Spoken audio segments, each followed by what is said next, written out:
Hello everyone, Resin86 here, bringing you another replay, this time in the AMX 5100, the Tier 8 French heavy tank, which also happens to be an autoloader. Now, autoloaders are very singular, very particular, in the fact that they have a huge, and I mean huge, burst of alpha damage that it takes about 8 to 10 seconds usually to dish out. But it's also known for its extremely long reload afterwards. And this brings up an issue that, before the French tanks at least were introduced, wasn't really an issue, at least in the higher tiers, which is the difference between DPS and DPM. Now, I can say with absolute certainty that the AMX 5100 has the highest DPS of any of the Tier 8 tanks. But I can also say with relative certainty that it has the lowest DPM of any of the Tier 8 tanks, and I am completely sure that it has the lowest DPM of any of the Tier 8 heavies in the game. So we start off going up the hill here on Prokhorovka. Apologies for the stuttering, this is an 8.8 replay. And we decide to go into this little dip right in front of us.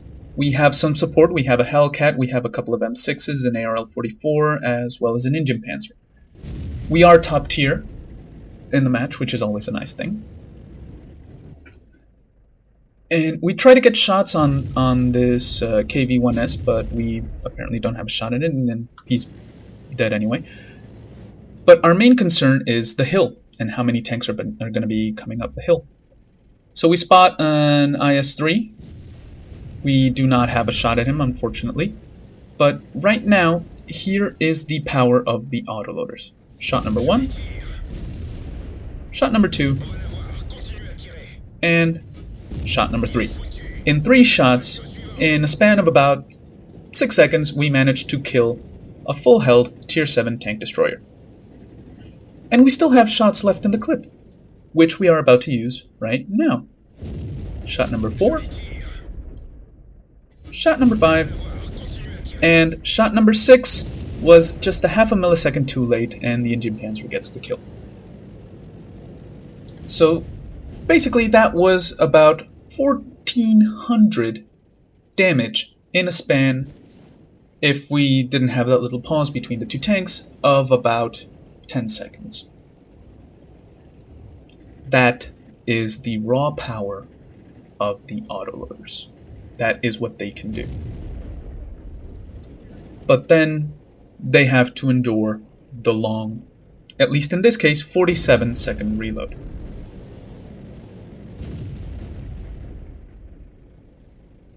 So right now we're almost loaded. A T-29 is in sight. We are finally loaded.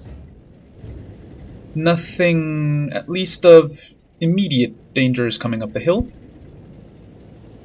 So now all we're doing is just waiting for targets.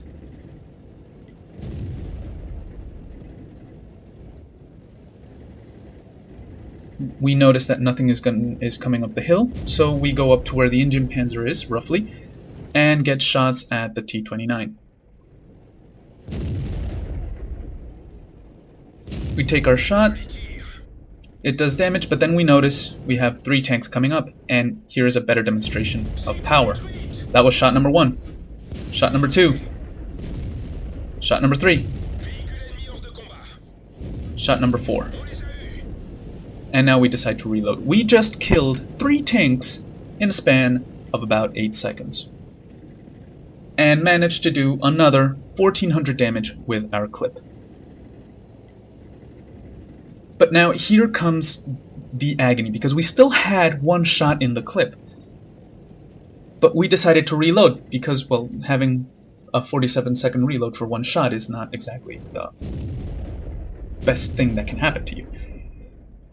But here is where the torture comes in. Here is where the knowing when to reload comes in. 90% of the time, this is not going to happen to you.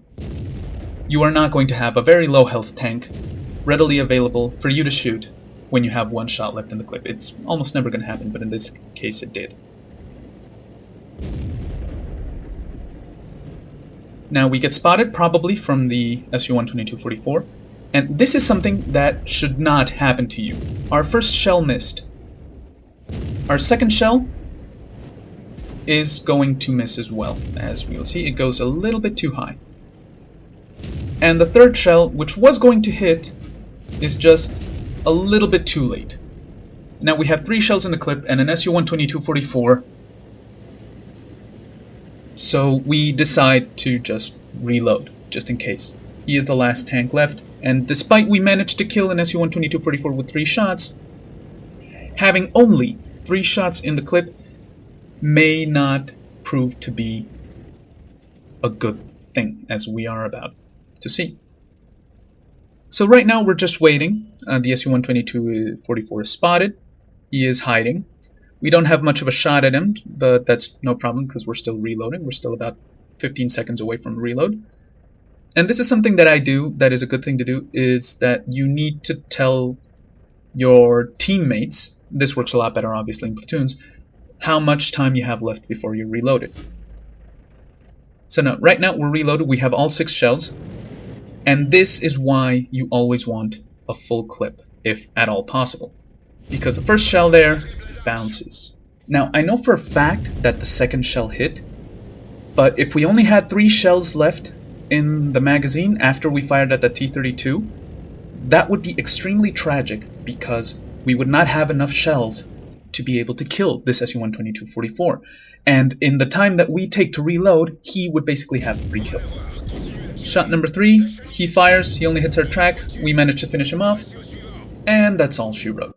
Now on to the score screens. As you can see, we got 68,000 credits along with 3,000 XP. That was our double for the day.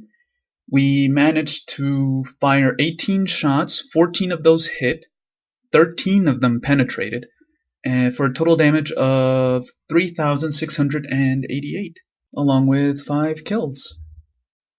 Alright guys, I know this wasn't the most entertaining replay, but I wanted to prove a point. I wanted to show you what power autoloaders have, what the raw power that they have in their hands, and I think I showed that with my first two clips.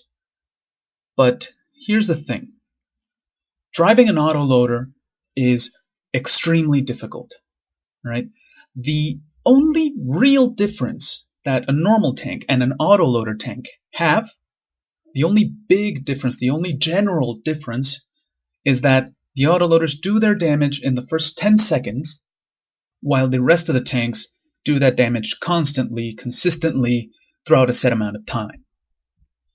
So this small, well, not really small, but small difference between the autoloaders and the normal tanks makes it that much more important to know what your role is in the battle.